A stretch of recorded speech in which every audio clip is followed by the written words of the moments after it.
Experts will tell you the very best investment of your time is to increase your earning ability. It is to spend money getting better at the most important things you do. A lot of people ask, how do you organize your life when you have so much to do and so little time? It seems to be chaotic and the phone is ringing. People are calling, unexpected emergencies crop up, and things that you expected to happen don't happen, and things that do happen take much longer than you thought and cost much more. And selling, well, I say, join the human race. The fact is that in our world today, there's so much good stuff going on that we are eager to take a piece of everything. We're constantly raising our hand, if you like, and saying, I'll do that, and I'll do this, I'll get into that, and I'll do this, I'll get into that, and I'll add that to my schedule, and so on. So, as I mentioned earlier, the starting point of getting your life under control is to sit down and think about two things. Who you really are, which means what are your natural talents and abilities? What do you enjoy? What do you like doing? If you could wave a magic wand, if you're financially independent, what would you want to do with your life based on your own talents and abilities? Another question we ask is, if you could work at any job or in any industry or in any position or in any part of the country, what would they be? And think them through. At Stanford University, they teach an exercise in creative thinking, a part of the business faculty. It's called the 2010 exercise. Imagine that you have $20 million cash in the bank just for fun, an inheritance, you won a lottery, but simultaneously you have an incurable illness and you only have 10 years left to live. If you had $20 million in the bank and 10 years left to live, what choices and decisions would you make for your life? And that begins to clarify things. You start to become clear. Where if I had that money and only a limited time, there are certain things I would want to do, and certain things I would want to do, and certain things that would not be that important. When I was a young man, I came across a statistic that you've seen. It said that the average person only uses about 10% of their potential, and the other 90% is left unused throughout their lifetime. Well, recent research shows that that statistic is not true. The average person only uses about 2% of their potential, and the other 98% is stored like treasure buried in the ground, and it's never used. And what do people use their 2% for? Well, they use it mostly for a conversation at work and with their friends. They use it for messaging and tweeting. They use it for watching television. The average person watches a screen 3 to 5 hours per day. They're watching a screen of some kind, whether it's a computer or an iPhone or an iPad or a television. And most of what they're watching is in category 2. It's completely irrelevant and unimportant. It makes no difference in their lives at all. But whatever you do over and over again becomes a habit. So today we have an entire generation of people who have the habit of watching screens all the time. And as a result, their lives go very, very slowly. So therefore, after you have to ask yourself, is this a good use of my time? Does this idea work have tremendous consequences for me? When I came to studying thinking, I said, what is the activity that has the greatest potential consequences for you in your life? And the answer is thinking, because the quality of your thinking determines the quality of your actions. The quality of your actions determines the quality of your results. And in life, everything and its results.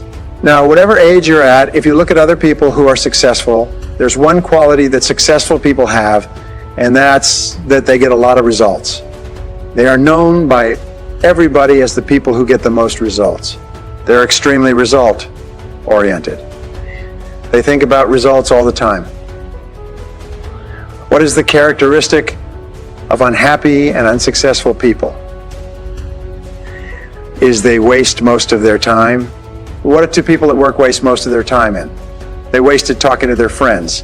When they go to work in the morning, they don't go to work. They go and find somebody to talk to, and it's sort of like ducks in the farmyard. Quack, quack, quack, quack, quack, quack. Quack, quack, quack. Yeah, if you go into any business office, everybody's going quack, quack, quack, quack, quack, quack, quack, quack, quack, quack, quack, quack, quack, quack, quack, quack, quack, quack, and nobody does any work. Everybody is quack, quacking, and then they come in, they check their email, and they check their Facebook, and then they go into quack, quack, and have some coffee, and then they go home. I have noticed that the work week in Russia is from about 8 o'clock in the morning until about 5 o'clock at night. However, when I drive in the traffic by 3, in the afternoon, the roads are full of cars. Why is that? Because everybody who gets off work at 5 o'clock is actually going home early so they can watch television, and they're going home early so that they can get ahead of the traffic. Quack, quack, quack, quack, quack. So most time at work is wasted. So I'll give you another technique to transform your life. It's when you go to work. Work all the time. When you go to work, when you start first thing in the morning, just work all day and don't do anything about your work. If somebody wants to talk to you, quack, quack, quack, you say yes, but not now. Let's talk after work, or let's talk after work, or let's talk on the weekend. But right now I have to do my work. And eventually people will stop talking to you and they'll go and talk to other people and quack, quack, quack. And you will accomplish 2 or 3 times as much each day if you just go to work and start work and work all day long. If you just develop the habit of working all day, you will produce twice as much. You will be paid twice as much. You'll be promoted twice as fast. And this is true all over the world, no matter what the situation. If you're like most people today, you are overwhelmed with too much to do and too little time. As you struggle to get caught up, new tasks and responsibilities just keep rolling in like the tides. Because of this, you will never be able to do everything you have to do. You will never be caught up. You will always be behind in some of your tasks and responsibilities, and probably in many of them. For this reason, and perhaps more than ever before, your ability to select your most important task at each moment and then to start on that task and get it done both quickly and well will probably have more of an impact on your success than any other quality or skill you can develop. An average person who develops the habit of setting clear priorities and getting important tasks completed quickly will run circles around a genius who talks a lot and makes wonderful plans but gets very little done. It's been said for many years that if the first thing you do each morning is to eat a live frog, you can then go through the day with the satisfaction of knowing. That is probably the worst thing that's going to happen to you all day long. Your frog is your biggest, most important task. It's the one you're most likely to procrastinate on. If you don't do something about it right now, it's also the one task that can have the greatest positive impact on your life and results at the moment. It's also been said that if you have to eat 2 frogs, eat the ugliest one first. This is another way of saying that if you have 2 important tasks, start with the biggest, hardest, and most difficult task first. Discipline yourself to begin immediately and then to persist until the task is complete. Before you go on to something else and think of this as a test, treat it like a personal challenge. Resist the temptation to start with the easier task. Continually remind yourself that one of the most important decisions you make each day is your choice of what you will do immediately and what you will do immediately and what you will do later, if you do it at all. Here's one final observation. If you have to eat a live frog, it doesn't pay to sit and look at it for very long. The key to reaching high levels of performance and productivity is for you to develop a lifelong habit of tackling your major task first thing each morning. You must develop the routine of eating your frog before you do anything else and without taking too much time to think about it. In study after study of men and women who get paid more and promoted faster, the quality of action orientation stands out as the most observable and consistent behavior they demonstrate in everything they do. Successful, effective people are those who launch directly into their major tasks and then discipline themselves to work steadily and single-mindedly until those tasks are complete. So here's what it consists of. It's very simple. Each morning, get up first thing, at least 2 hours before you have to be somewhere, so you can invest the first hour, what we call the golden hour, into yourself. And you invest the golden hour by reading something that is uplifting, educational, motivational, spiritual. It doesn't matter, but they say reading is to the mind as exercise is to the body. Instead of reading newspapers or magazines or watching television, what you do is you just read something that's uplifting. If you're in sales, read something in selling. If you're spiritually oriented, read something spiritual. If you want motivation, read something motivational. But read 1 hour every morning that will thoroughly prepare your mind for the rest of the day. One of the great speakers said, but the first hour is the rudder of the day. It's called the golden hour. So you invest the golden hour in yourself. And just like if you got up in the morning and worked out for an hour, you'd be feeling great all day long. If you get up in the morning and read for an hour, you'll be feeling mentally great all day long. Step number 2 in the formula is to make a list of everything you have to do that day. Sit down, make a list about everything that you have to do. Plan your day in advance. Step number 3 is to organize your list by priorities. Determine what's most important, what's second most important, what's third most important. Put a number next to each one. Number 1, number 2, number 3, number 4, number 5. The 4th step is to start on your most important task. As we mentioned before, is to work on it single-mindedly with concentration, focus, and discipline until your most important task is done. And then go to task number 2 and do the same thing. Complete each job that you start. Get on with the job and stay with it until it's 100 finished. The difficulty that people have in completing their tasks is absolutely amazing. In a study amongst 106 chief executive officers last year, they were asked what qualities out of 26 would be most important in putting a person on the fast track to success in your company. And they agreed almost unanimously on 2 qualities. Number 1, the ability to set priorities to determine what is relevant and separated from what is irrelevant. And number 2 is a sense of urgency. The ability to get on with a job and get it finished, and get it finished, and get it finished fast. In our world, and especially in our business world, you are paid and promoted for getting specific, measurable results. You are paid for making a valuable contribution, and especially for making the contribution that is expected of you. Failure to execute is one of the biggest problems in organizations today. Many people confuse activity with accomplishment. They talk continually, hold endless meetings, and make wonderful plans. But in the final and does the job and gets the results required. Fully 95% of your success in life and work will be determined by the kinds of habits that you develop over time. The habit of setting priorities, overcoming procrastination, and getting on with your most important task is a mental and physical skill. As such, this habit is learnable through practice and repetition over and over again until it locks into your subconscious mind and becomes a permanent part of your behavior.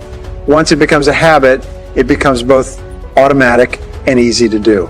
How to become an expert at time management means that you have to become excellent at setting very clear goals and objectives for every area of your personal and especially your work life. In fact, your ability to set goals and clear objectives can increase your productivity by as much as 50%, literally overnight, by becoming far more clear about what it is you're trying to do and how you're trying to do it. We always encourage people to ask, what am I trying to do? How am I trying to do it? What am I trying to do? How am I trying to do it? And as many as 80% of people working today are not really clear about the answers to those new questions. In fact, if you ask what the major source of stress is in the American workplace, interviewing thousands of workers, it's not knowing what's expected, not knowing what's expected, not knowing what's expected. So your ability to set very clear goals and objectives for your work is going to have more of an effect on what you produce than anything you can imagine. In fact, the very worst waste of time is to do very well what need not be done at all. You were designed mentally and emotionally in such a way that task completion gives you a positive feeling. It makes you happy. It makes you feel like a winner. Whenever you complete a task of any size or importance, you feel a surge of energy, enthusiasm, and self-esteem.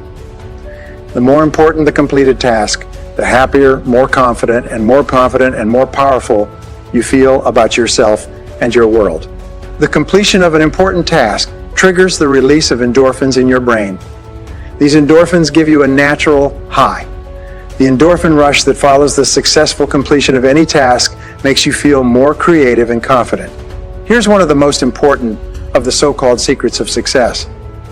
It is that you can actually develop a positive addiction to endorphins and to the feeling of enhanced clarity, confidence, and competence that they trigger.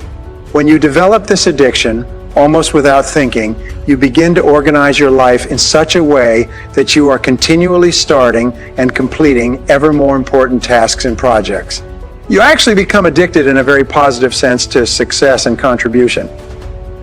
One of the keys to your living a wonderful life, having a successful career, and feeling terrific about yourself is for you to develop the habit of starting and finishing important jobs. At that point, this behavior will take on a power of its own, and you'll find it easier to complete important tasks than not to complete them. You remember the story of the man who stops a musician on a New York street and asks how he can get to Carnegie Hall. The musician replies, "Practice, man, practice, man, practice." Practice is the key to mastering any new skill. Fortunately, your mind is like a muscle. It grows stronger and more capable with use. With practice, you can learn any behavior or develop any habit that you consider either desirable or necessary. You need 3 qualities to develop the habits of focus and concentration, which are all learnable. They are decision, discipline, and determination.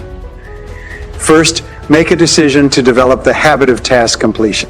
Second, discipline yourself to practice the principles you are about to learn until you master them. And finally, back everything you do with determination until the habit is locked in and becomes a permanent part of your personality.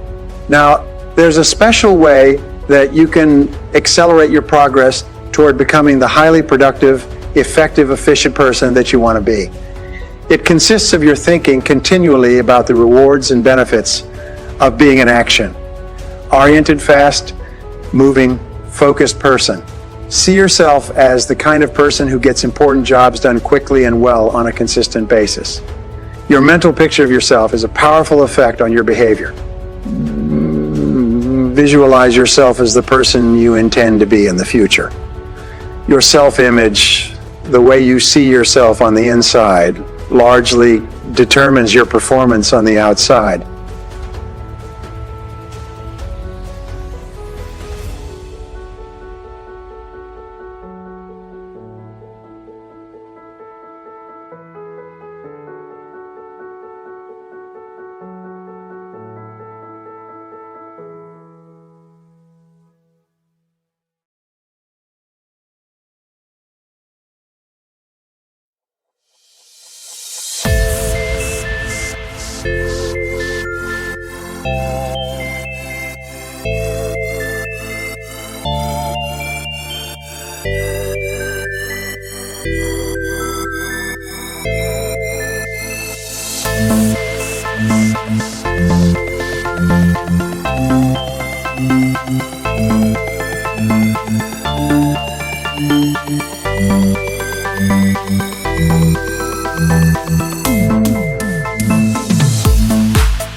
Thank you.